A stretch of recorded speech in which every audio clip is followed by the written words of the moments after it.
because it's a hell of a lot more powerful to acknowledge someone's effort over the result that they achieve. Chad Peterman here, and you are listening to Can't Stop the Growth, a platform for leaders and teams to grow and thrive. We highlight the importance of personal development, pursuing greatness, and always chasing your potential. Let's get into it. I want to take you to a place, and I think we can probably all find ourselves in this place and or have had someone that we are leading potentially in this place. So 20 years ago, actually probably right around this time, I went off to college and I was playing football, so I went early. We had all of our testing. You don't know what you're doing. There's 120 guys there, of which I knew, I think, 2, which is not my jam. I like to know all the people that I'm around. Being in a weird spot is not good. So we do all of our stuff. It's very frantic. We have so much time to get on this bus. I don't want to miss this bus to go off to camp. That would be very bad. So I throw all my stuff in my bag. I make sure that I have my football stuff. Going to need that. Don't want to show up without your helmet or your cleats. That would be embarrassing. So I get all my stuff. I get on the bus and I realize that I forgot a pillow. Not exciting. We get to this camp in the middle of God knows where, and they send us off to these cabins. And the cabins have no air conditioning, and it's probably just as hot. It's August of 2005. And I'm sitting there laying in bed, and I'm like, what have I done? Why am I here? I don't want to be here. This is awful. I'm sweating. I'm trying to sleep without a pillow. And this is just I'm not in a good place right now. And so go off the next day to practice, obviously learning a lot of new stuff. I don't know quite what I'm doing. I don't know what things mean. All of these things are just going around, very uncertain about everything. And so a couple of practices in, I'm like halfway in it because I'm still thinking what have I done? I don't know that I want to be here. And we go to our position meeting, and our coach has these little note cards. This is actually the note card right here. This thing's 20 years old. It's starting to show some wear. And he hands everybody a note card.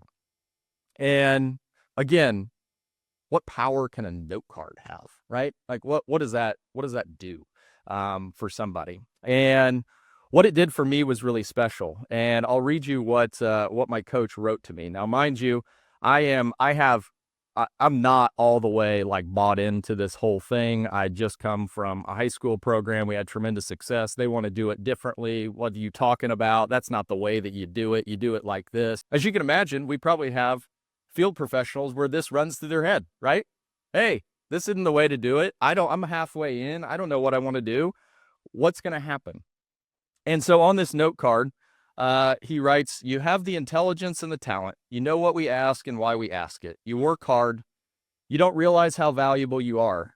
You do not realize the opportunity you have before you right now. You need to start acting like a starting corner on a top 25 team.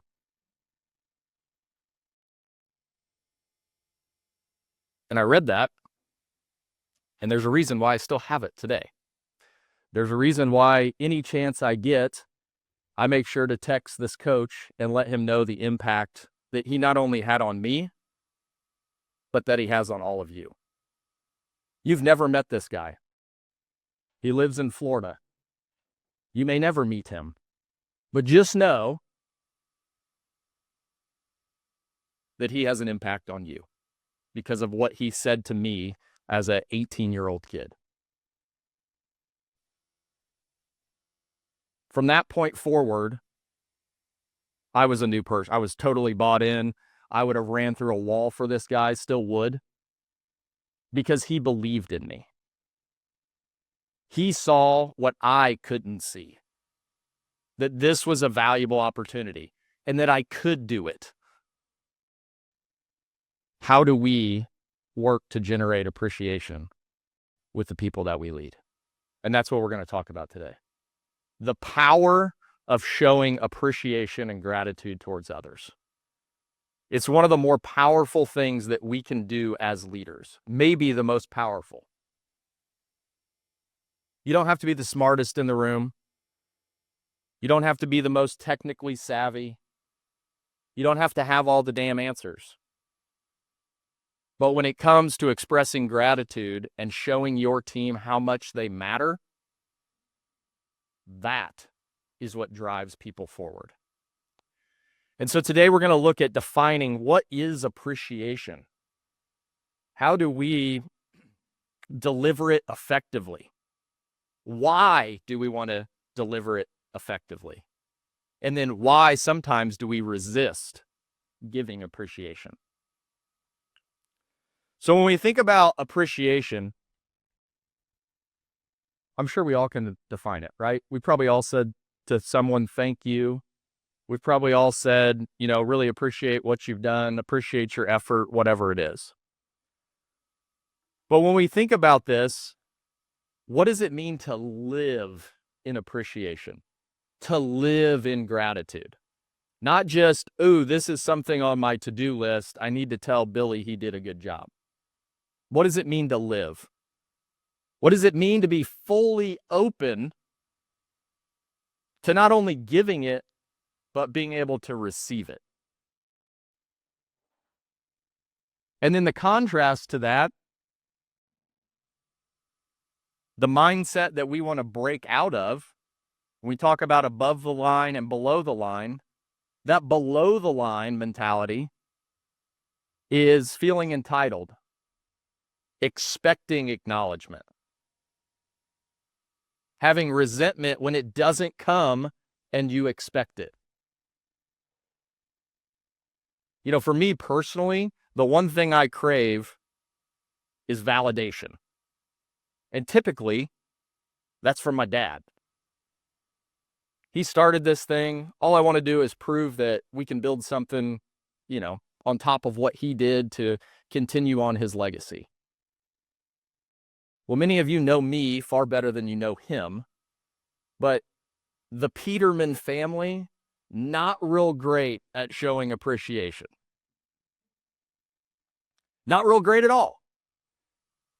And as I try to break out of this, because I fall into this quite often, and I think it's easy for our people to fall into it.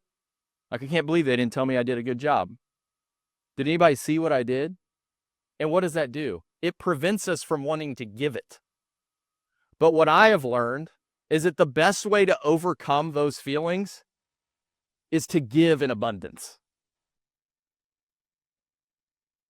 because of the impact that you can have. When I look at my grandparents, I understand why my dad has trouble doing that. Are there people on your team? Are you struggling with it?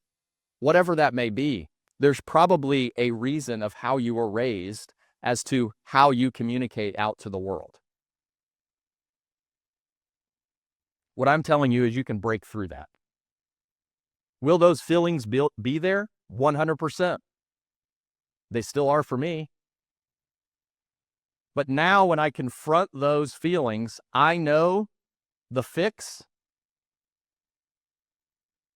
is to give more. Because at the end of the day, it isn't that most people or most leaders or most people you interact with aren't grateful. It's just we fail to express it. When someone gets mad that we didn't tell them good job and then they express that, we're like, oh no, man, I thought you did a great job. You were awesome. Way to go. It's too late. Get ahead of it. All of us can find things that team members are doing, the people that we lead are doing, where we can tell them that they're doing a good job.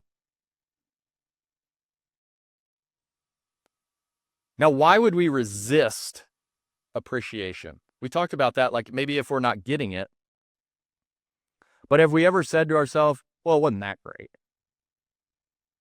I mean, it didn't set a record or anything.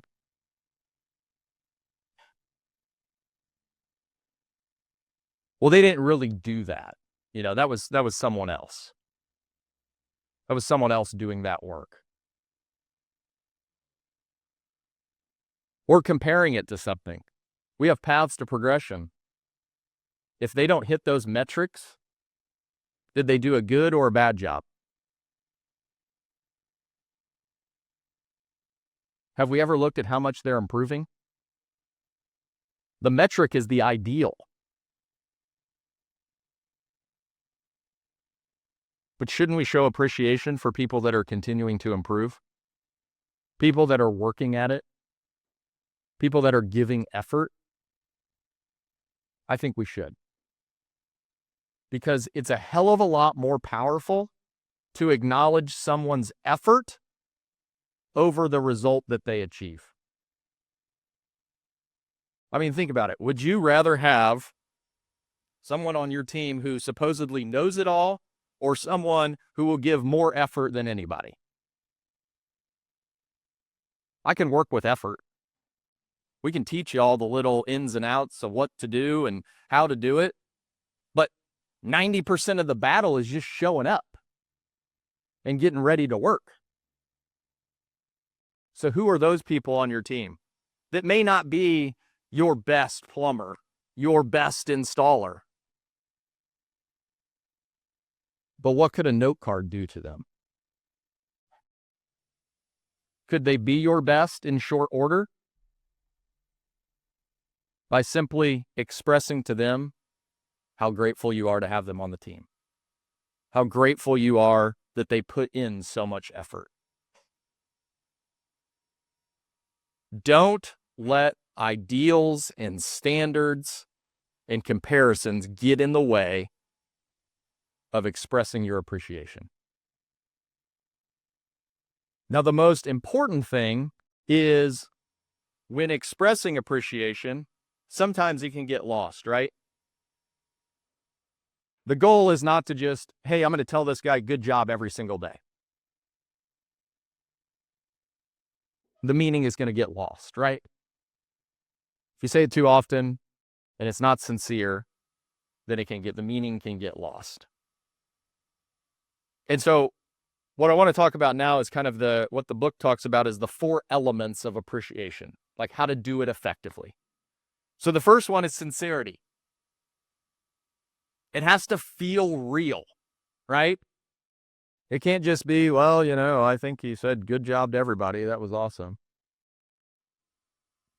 That doesn't mean that was bad. It simply means, how could it be more effective? How could we show appreciation more effectively? We've talked about unarguable truth. Your observation. What are you observing about a particular behavior that you can commend? Hey, I saw what you did for that customer. I heard that review from this customer. I just want to let you know, I'm really grateful to have someone like you on our team because of what you did. So grab an example. Praise an example of someone doing the right thing.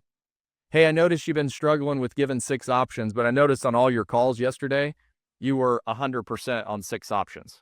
Even if they came home with 0, what do we know works? When you give 6 options, when you provide great customer service, the result will follow. It may not be on every call. Again, we don't expect you to convert at 100%. But what if you praised that effort? What if you praised the little things that they were doing? The details matter. The details matter. Just like on my note card, my coach knew exactly what I was not doing, and that was practicing very well. But he knew that I could do it. I'm sure with a lot of our people, we know they can do it. More than likely, they've shown that they can do it. Now, as leaders, how do we provide that consistent feedback, that consistent appreciation and gratitude so they do it consistently? So they see the result. So they're willing to run through that wall for you. Because what would you take away from my example? I didn't believe in myself. Do you have anybody on your team that probably doesn't believe in themselves? That's unsure of what they're doing? That's scared of making a mistake? I bet you do. I bet you do. How can you connect with those people? My guess is pointing out every mistake and every warranty and recall they have is probably not the best course of action. Is it important? Yes. Do we need to go over those things? 100%. You're never going to learn if you don't see what mistake you made. But again, once we point it out, what's to stop us from making sure that that job that they do today, the one they messed up yesterday or last week, and they do it right today because they learned? What would it look like if we praise that behavior? Do you think they're ever going to miss it again? My guess would be no. That would be something that's going to stick in their mind. They took a mistake, coaching, praise. Well, why wouldn't I just do that every time? That felt good. It's when we point out a mistake, we coach, and we never praise, there's no connection. There's no loop. I look at it as kind of completing the circle. We've got to complete the circle on all these things that we're coaching out. Because if we don't, if we take complete ownership for our leadership, whose fault is it when that next time the same mistake happens? They made the mistake. I told them. You did. But could you have done a little bit more? You've done a little bit more. What's a little bit more get us? Could a little bit more compound the result that we get at the end? Maybe, maybe not. But I think it's worth trying. It's a hell of a lot more fun. We're all about having fun, making sure that people know that they're doing a great job and that we're here to support them and that we'll do anything for them. The other is just be succinct. You don't need to write a novel. He wrote it on the back of a note card, for God's sakes.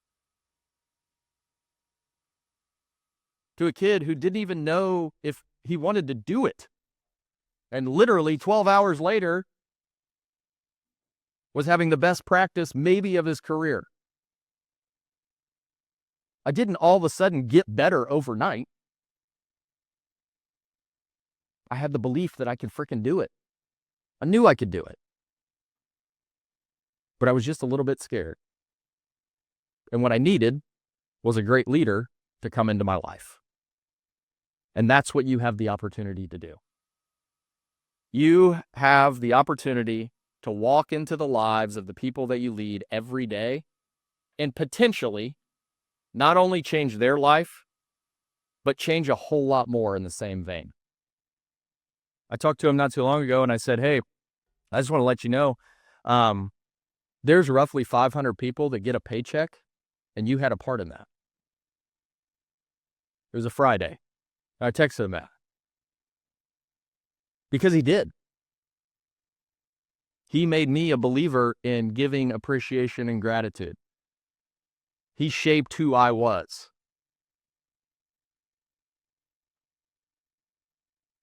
You get to spend every working day with these people. How do you break through to them? How do you guide them to what their potential could be?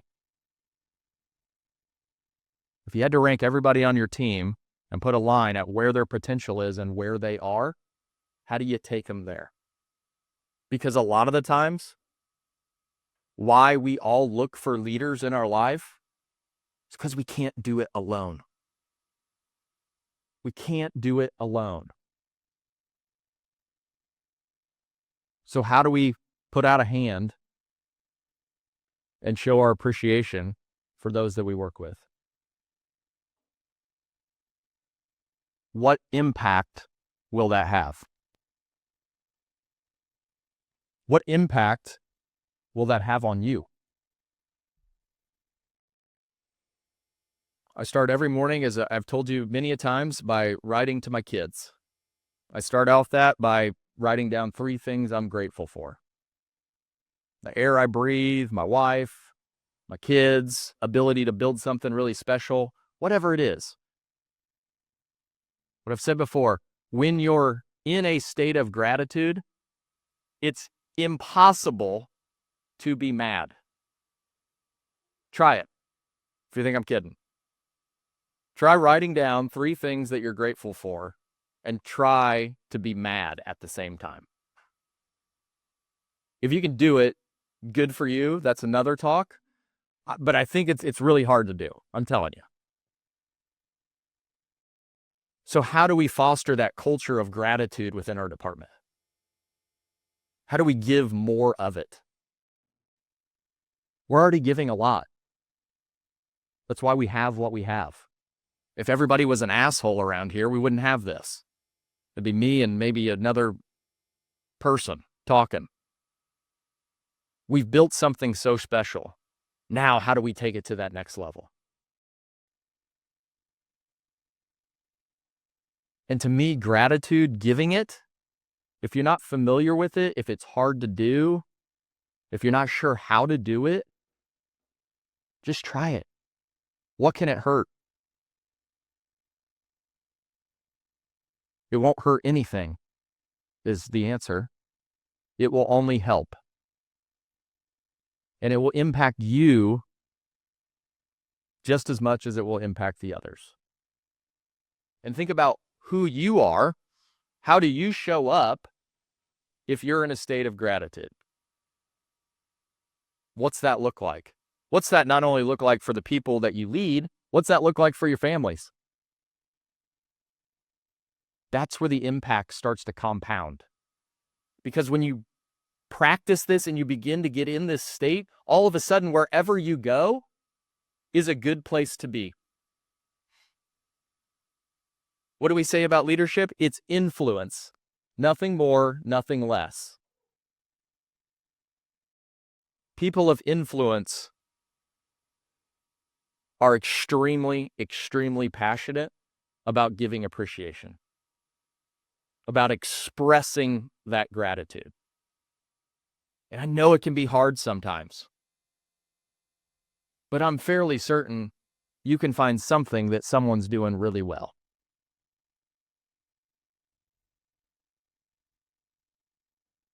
In closing, as I was preparing for this, it put me in an extreme state of gratitude. Last week, the weather fell off. We had a couple bad days.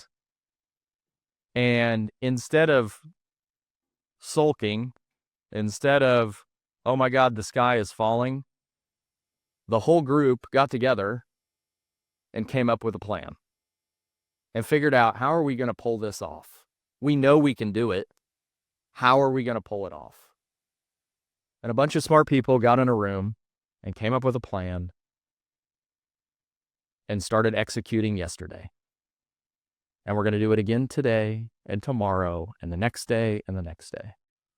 And we're going to do it because of appreciation and gratitude. So what I want you to do for the rest of the week, I want you to not only find 2 to 3 people that you can express gratitude towards, I want you to follow this. You got to be specific when you tell them. It can be a text message. That's where I do most of mine. It's easy. Peterman people. Click on it. Boom. Send a message. Tell them exactly what you're grateful for, or what you're proud of them about,